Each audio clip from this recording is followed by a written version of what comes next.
Ram Ram friends, భారత్లో Gen Z విప్లవం మొదలైందా? Party మొదలుపెట్టిన 4 రోజుల్లో 10 మిలియన్ల ఫాలోవర్లు. ఇది నిజంగా ఒక న్యూట్రల్ పార్టీయా? జెన్జీ యువత మొదలుపెట్టిన పార్టీయేనా? జెన్జీ దెబ్బ మోదీ అబ్బా అనుకుంటూ కొందరు అప్పుడే పోస్టులు పెట్టేస్తున్నారు. ఇదిగో ఈ అబ్దుల్ చూడండి, బీజేపీ గుర్తు కమలాన్ని బొద్దిగా తింటున్నట్టు పెట్టేశాడు. కాక్రోచ్ జనతా పార్టీ గురించి మాట్లాడుతున్నా. Cockroach Janata Party social media Instagram ఎక్స్లో కొత్తగా పెట్టిన ఒక party. Chief Justice of India CJA Suryakant ji కొందరు యువతని ఉద్దేశించి మీకు చదువు లేదు, ఉద్యోగం లేదు, ఇష్టానికి బిహేవ్ చేస్తున్నారు, కాక్రోచెస్ లా చేస్తున్నారు అని ఒక కామెంట్ చేశాడు. అది వైరల్ అయిపోయి సో ఎస్ వీఆర్ కాక్రోచెస్, నేను కాక్రోచ్ని అనుకుంటూ కొంతమంది అనడంతో ఇలా కాక్రోచ్ జనతా పార్టీ అనే ఒక హ్యాండిల్ పుట్టుకొచ్చింది. అదే ఊపులో మేబీ కాక్రోచ్ అనుకుంటూ కాక్రోచ్ జనతా పార్టీలో జాయిన్ అయ్యారు చాలామంది యువత. మొదట్లో 1 మిలియన్, 2 మిలియన్, 4 నుండి 10 మిలియన్లు దాటేసింది 3-4 రోజుల్లోనే. నిజంగా యువత కోసం, దేశం కోసం మంచి ఉద్దేశంతో క్రియేట్ చేసిన ఒక న్యూట్రల్ పార్టీ. అంటే కాంగ్రెస్, బీజేపీతో ఎలాంటి సంబంధం లేకుండా, మమతా బెనర్జీ, ఆపు, అఖిలేష్ యాదవ్ ఇలా ప్రతిపక్షంతో ఎవరితో, ఇండియా అలయన్స్తో ఎవరితో కూడా ఎలాంటి సంబంధం లేకుండా యువత మార్పు కోసం క్రియేట్ చేస్తే అది చాలా మంచి విషయం. ఎందుకంటే ఒక్కసారి ఆల్రెడీ ఒక పార్టీతో ఉన్నారనుకోండి, వాళ్ళ ఐడియాలజీనే పట్టుకొని వస్తారు కాబట్టి ఇంకా దాంట్లో వాళ్ళ న్యూట్రాలిటీ ఏం ఉండదు. సో ఇండియా అలయన్స్లో ఉన్నారనుకోండి, బీజేపీకి వ్యతిరేకంగా మాట్లాడతారు, బీజేపీ ఏం చేసినా వ్యతిరేకిస్తారు, మంచి చెడు చూసేది ఉండదు. అది ఉల్టా అనుకోండి, వాళ్ళు ఏం చేసినా వ్యతిరేకిస్తారు, వాళ్ళు ఏం మంచి చేసినా పొగిడేది ఏమి ఉండదు. సో అలాంటిది మళ్ళీ ఇంకొక పార్టీ రావటం ఎందుకు, అవసరం కూడా లేదు కదా. ఇండియా అలయన్స్లోనే వెళ్ళి చేరొచ్చు, లేదా బీజేపీలోనే చేరొచ్చు. సపరేట్గా పెడుతున్నారు అంటే ఏంటి, మేము వీళ్ళందరికీ ఎవరితో కూడా మాకు ఎలాంటి ఫ్రెండ్షిప్ లేదు, మేము వాళ్ళ ఐడియాలజీయే కాదు, మేము సపరేట్గా న్యూట్రల్, మంచిని మంచి, చెడుని చెడు, నిజంగా దేశానికి యువతకి ఏది కావాలో దాని గురించే మాట్లాడే ఒక పార్టీ అని మొదలు పెడితే, నిజంగా అలాంటి పార్టీ అయితే చాలా మంచి పరిణామం అనే చెప్పాలి. కానీ నిజంగా న్యూట్రల్ పార్టీయా? ఎవరు మొదలుపెట్టారు? దీని వెనక ఎవరున్నారు? ఈ కాక్రోచ్ జనతా పార్టీని మొదలుపెట్టింది అభిజిత్ దీప్కే. ఈయన జెన్జీ కాదు, సో ఇది జెన్జీ మూమెంట్ కాదు.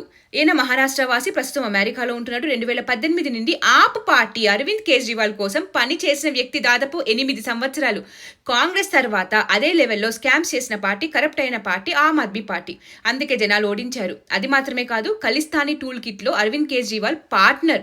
అంటే పంజాబ్ని దేశం నుండి విడదీసి సపరేట్ దేశం చేయాలి అనే ఖలిస్తానీ ప్రొటెస్టర్లకి సపోర్ట్ చేసిన party AAP party and Kejriwal. ఆయన సపోర్ట్ చేశారని అప్పట్లో కెనడా నుండి ఖలిస్తానీ మూమెంట్లో ఉన్న మెయిన్ మనుషులందరూ కూడా ఈయననే ఉద్దేశించి డైరెక్ట్గా వీడియోలు చేసి మరీ రిలీజ్ చేశారు. మమ్మల్ని కల్పిస్తా అన్నాడు, పంజాబ్కి సపోర్ట్ చేస్తా అన్నాడు, సపరేట్ దేశం కావాలి అని. అలాంటి దేశ విద్రోహి ఎవరైనా ఉన్నారంటే అది కేజ్రీవాల్, ఆమ్ ఆద్మీ పార్టీ. ఇది గుర్తుపెట్టుకోండి. అలాంటి వాడికి అభిజిత్ పని చేశాడు. కట్టు బానిస. ఇదిగో బీజేపీని ఎవడైనా కాళ్ళ బేరానికి తేగలడు అంటే, అలాంటి పార్టీ ఉంది అంటే, అలాంటి మనిషి ఎవడైనా ఉన్నారంటే అది కేజ్రీవాల్ అని ఆయనే పోస్ట్ పెట్టాడు. ఈ కాక్రోచ్ జనతా పార్టీని మొదలుపెట్టిన వాడు దేశ ద్రోహి అని చెప్తా, నేను దేశ వ్యతిరేకి అని చెప్తా. అదేంటి అలా ఎలా చెప్తాను? ఎందుకంటే మన దేశంలో భాగమైన, మన దేశానికి కిరీటంగా ఉన్న కాశ్మీర్ మన దేశంలో భాగం కాదు అని ఈయన గారు ప్రొటెస్ట్లు చేశాడు. మీరు కూడా గొంతెత్తి ప్రశ్నించాలి అన్నాడు. అంతేకాదు, సిఏఏ సిటిజన్షిప్ అమెండ్మెంట్ యాక్ట్కి వ్యతిరేకంగా ప్రొటెస్ట్ చేశాడు. ఎందుకు చేశాం సిఏఏ అంటే, వేరే దేశాల్లో చంపబడుతున్న మైనారిటీ హిందూ, సిక్, బౌద్ధులు, క్రైస్తవులు వీళ్ళందరికీ కూడా భారతదేశంలో నివాసం ఇస్తాము అని చెప్పిన ఒక యాక్ట్ని వీళ్ళు వ్యతిరేకించారు, వీడు వ్యతిరేకించాడు. అంతేకాదు, ఇదిగో లిక్కర్ స్కామ్స్, సోడియా అంటే ఎక్కడ లేని ప్రేమ, అభిమానం, ఈయనకి హీరో. అంతేకాదు, ది కాక్రోచ్ జనతా పార్టీని సపోర్ట్ చేసేది కో-ఫౌండర్స్ ఎవరో తెలుసా? ఆప్ బూట్ లిక్కర్లు చెంచాలు అర్పిత్ శర్మ, ధ్రువ్ డర్టీగాడు. ఆగండి ఇంకా ఉంది. క్రమ వలసదారులని నెత్తి మీద పెట్టుకొని దేశ సెక్యూరిటీకి, సౌవరెనిటీకి ముప్పు కలిగేలా చేసింది. బార్డర్లో సెక్యూరిటీకి కూడా భూమి ఇవ్వలేదు. ఇన్ని చేసిన ఈమె నుంచి ఎలా అయినా కూడా మేము విముక్తి పొందాలి అని చెప్పి హిందువులు అక్కడ వాళ్ళందరూ కూడా ఏకమై ఓడిస్తే, ఈయన మమతా బేగంకి సపోర్ట్ చేస్తూ పోస్టులు పెట్టి ధైర్యంగా నిలబడ్డావు నువ్వు అని పొగిడాడు. ఇదే వీళ్ళు కనీసం దేశం కోసం కూడా ఆలోచించరు. దీన్ని పొగుడుతూ నేను జాయిన్ అవుతా అని పెట్టింది ఎవరో తెలుసా? ఈ పార్టీని పొగుడుతూ మాహువా మూత్ర పార్లమెంట్ పాస్వర్డ్లు ఇచ్చిన వ్యక్తి.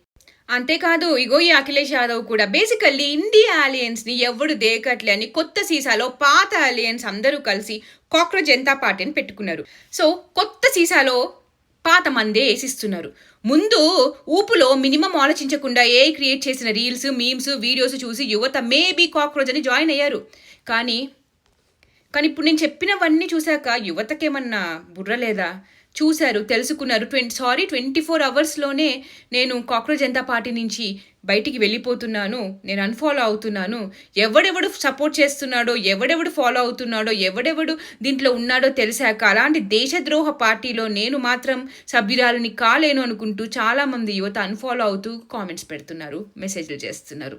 మరి ఇంకా మిలియన్లలో ఫాలోవర్లు ఉన్నారు కదా. జెన్జీని తక్కువ అంచనా వేయకండి. మమ్మల్ని అడ్డు పెట్టుకొని మేము క్రియేట్ చేసిన విప్లవం చేస్తారా అని వాళ్ళందరి బట్టలు ఊడదీసి బయట పెడుతుంది. ఎలా అంటే అంతా పాకిస్తాన్, బంగ్లాదేశ్, టర్కీ నుండి బోట్స్ ఫాలో అయ్యాయని మొత్తం బయట పెట్టి ఎక్స్పోజ్ చేసి పక్కన పెట్టేశారు. బీజేపీ కన్నా దేశం కోసం ఆలోచించి, ధర్మం కోసం ఆలోచించి, నిజంగా సెక్యులరిజం అంటే అందరినీ సమానంగా చూసే పార్టీ వస్తే సపోర్ట్ చేయాలి. కానీ ఇలా తలా తోకా తెలియకుండా గుడ్డిగా మాత్రం ఫాలో అవ్వకండి. ఊపులో మీమ్స్ చూసి, ఏఐ వీడియోస్ చూసి. ఇప్పుడు వచ్చి బీజేపీ కన్నా ఎక్కువ ఫాలోవర్స్ ఈ సీజేపీకి అని పోస్టులు పెట్టారు. అరే, మియా ఖలీఫాకి కూడా మిలియన్లలో ఫాలోవర్లు ఉన్నారు. ఆమె కూడా ప్రధానమంత్రి అయిపోవాలా ఒకరోజు. ఈ ధ్రువుడోటిగాడు ప్రతి ఎలక్షన్లకి బోట్లతోని డబ్బులు ఖర్చు పెట్టి పాకిస్తానీ వాడి ప్రేమికులు పాకిస్తాన్, ఆఫ్ఘనిస్తాన్, బంగ్లాదేశ్ అందరూ వాడి వీడియోలు చూసి మిలియన్లలో వ్యూస్ ఇస్తారు. కానీ ఏమైంది?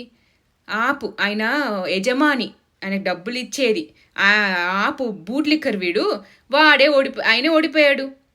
ఈయన వీడియోలు, ఈయన లక్షలు కోట్లలో వ్యూస్ గెలిపివ్వలేకపోయినాయి. వెస్ట్ బెంగాల్లో ఏం చేయగలిగినాయి ఆయన వీడియోలు? ఎన్ని అబద్ధపు నాటకాలు, బూటకాలతో వీడియోలు చేసి కోట్లల్లో వ్యూస్ మీరు కొని చూపించినా ఏమైంది? Elections are not fought on social media. And youth vote వేసే వాళ్ళేమి గుడ్డిగా ఈ దొంగ వీడియోలు చూసి ఓట్లు వేయట్లేరు.